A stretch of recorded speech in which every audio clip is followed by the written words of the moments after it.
Friends இந்த 10 நிமிஷம் கூட தேவை கிடையாது இந்த குழம்பு பண்ணுறதுக்கு. அந்த அளவுக்கு டேஸ்ட் சூப்பரா இருக்கும். இதுக்கப்புறம் உங்க வீட்ல குழம்புக்கு எதுவுமே இல்லன்னா, காய்கறி எதுவுமே வீட்ல இல்லன்னா 2 தக்காளி மட்டும் இருந்தா மட்டும் போதும். இந்த குழம்ப 10 நிமிஷத்துல சூப்பரா ரெடி பண்ணிடலாம். அந்த அளவுக்கு டேஸ்ட் சூப்பரா இருக்கும். இங்க பாருங்க. எந்த அளவுக்கு நல்லா கிரேவியோட எந்த அளவுக்கு நல்லா சூப்பரா இருக்கு பார்த்தீங்களா? 2 தக்காளி இருந்தா மட்டும் போதும். 1/2 மூடி தேங்காய் இருந்தா மட்டும் போதும். குறைந்தபட்சம் ஒரு 6, 7 பேர் தாராளமா சாப்பிடுற அளவுக்கு நம்ம குழம்பு ரெடி பண்ணிடலாம். இங்க பாருங்க. பார்க்கவே எவ்வளோ சூப்பரா இருக்கு பார்த்தீங்களா? சாப்பிடுறதுக்கு அந்த அளவுக்கு டேஸ்ட் குடுக்கும். அது மட்டும் கிடையாது. இந்த இந்த குழம்பு மட்டும் வீட்ல ரெடி பண்ணீங்கன்னா வீடே மணக்கும். அந்த அளவுக்கு சூப்பரா இருக்கும். இன்னைக்கு நம்ம ஒரு சூப்பரான டேஸ்ட்ல சிம்பிளா 10 நிமிஷம் ரெடி பண்ற மாதிரி தக்காளி குழம்பு தான் செய்ய போறோம். எப்படி செய்யலாம்னு பார்க்கலாமா? Hi friends, welcome to Kerala சமையல். கேரளா சமையல்ல தக்காளி குழம்பு தான் செய்ய போறோம். வாங்க எப்படி செய்யலாம்னு பார்க்கலாம். தக்காளி குழம்பு பண்றதுக்கு அடுப்புல ஒரு மஞ்சட்டி வச்சுக்கோங்க. 1 டேபிள் ஸ்பூன் அளவுக்கு எண்ணெய் சேர்த்துக்கோங்க. 1 டேபிள் ஸ்பூன் அளவுக்கு எண்ணெய் சேர்த்தாவே போதும். சேர்த்துக்கோங்க. எண்ணெய் சேர்த்துட்டு எண்ணெய் சூடான அவசியம் கிடையாது. இங்க பாருங்க.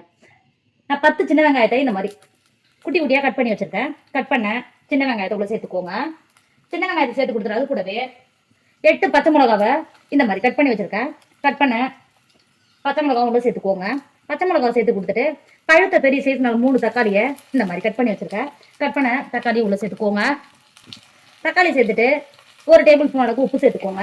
உப்பு சேர்த்துட்டு கிண்டி கொடுத்து 10 நிமிஷத்துக்கு மட்டும் வதக்கிக்கோங்க. இந்த மாதிரி வதக்கும் போது நம்ம சேர்த்த வெங்காயம், தக்காளி, பச்சை மிளகாய் 3மே சேர்ந்து வதங்கி வரும். இங்க பாருங்க. கிண்டி கொடுத்து மூடி போட்டு மூடி வதக்குனா 10 நிமிஷத்துலேயே வதங்கி வரும். வதக்கிக்கோங்க. இப்போ பாருங்க, நம்ம சேர்த்த தக்காளி, வெங்காயம், பச்சை மிளகாய் இந்த அளவுக்கு வதங்கினாவே போதும். இங்க பாருங்க. இப்போ நல்லா கிண்டி கொடுத்துக்கோங்க. கிண்டி கொடுத்துட்டு 10 பல்லு பூண்டை ஒன்றும் பாதியமாக தட்டி வச்சிருக்கேன். தட்டி வச்சிருக்கிற பூண்டையும் உள்ள சேர்த்துக்கோங்க. பூண்டை சேர்த்து கொடுத்துட்டு 1/2 டேபிள் ஸ்பூன் அளவுக்கு மஞ்சள் தூள் சேர்த்துக்கோங்க.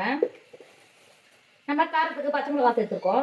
கலருக்கு மட்டும் 2 டேபிள் ஸ்பூன் அளவுக்கு காஷ்மீர் மிளகாய் தூள் சேர்த்துக்கோங்க. இது வெறும் கலருக்கு மட்டும்தான். காரத்துக்கு நம்ம பச்சை மிளகாய் சேர்த்துருக்கோம். அந்த அளவுக்கு காரமெல்லாம் இருக்காது.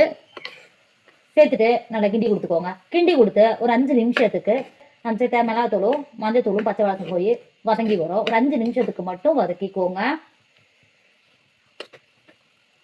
இப்போ பாருங்க, நம்ம சேர்த்த மிளகாத்தூளும் மஞ்சத்தூளோட பச்சை வாசனை எல்லாம் போயிடுச்சு. இப்போ நல்லா கிண்டி கொடுத்துக்கோங்க. கிண்டி கொடுத்துட்டு தண்ணி சேர்த்துக்கோங்க. உங்களுக்கு கிரேவி எந்த அளவுக்கு தண்ணி தேவையோ அந்த அளவுக்கு தண்ணி சேர்த்துக்கோங்க. தண்ணி சேர்த்துட்டு இந்த மாதிரி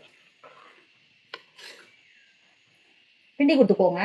கிண்டி கொடுத்துட்டு மூடி போட்டு மூடி நல்லா கொதிக்கும் போதே நம்ம சேர்த்த மஞ்சத்தூளும் மிளகாத்தூளோட கம்ப்ளீட்டா பச்சை வாசனை எல்லாம் போய் நல்லா கொதிக்க ஆரம்பிச்சிடும். நல்லா கொதிக்க விடுங்க. நல்லா கொதிக்கும் போதே நம்ம தேங்காய் பேஸ்ட் ரெடி பண்ணிக்கலாம். இப்போ ஒரு மிக்சர் எடுத்துக்கோங்க. 1/2 மூடி தேங்காவை இந்த மாதிரி துருவி விட்டு எடுத்து வச்சிருக்கேன். துருவின தேங்காவை மிக்சருக்குள்ள சேர்த்து கொடுத்துக்கோங்க. தேங்காவை சேர்த்துட்டு 4 டேபிள் ஸ்பூன் அளவுக்கு தண்ணி சேர்த்துக்கோங்க. தண்ணி சேர்த்துட்டு மிக்ஸி மூடி போட்டு மூடி நல்லா பேஸ்டா அரைச்சு எடுத்துக்கோங்க. இப்போ பாருங்க, எந்த அளவுக்கு நல்லா கொதிச்சு சேர்த்த தக்காளி, பச்சை மிளகாய் எல்லாம் சேர்த்து நல்லா வெந்து வரும்போது நல்லா வாசனை வரும். இப்போ நல்லா கிண்டி கொடுத்துக்கோங்க. கிண்டி கொடுத்துட்டு நம்ம மிக்சியில் தேங்காய் பேஸ்ட் அரைச்சோம் பார்த்தீங்களா?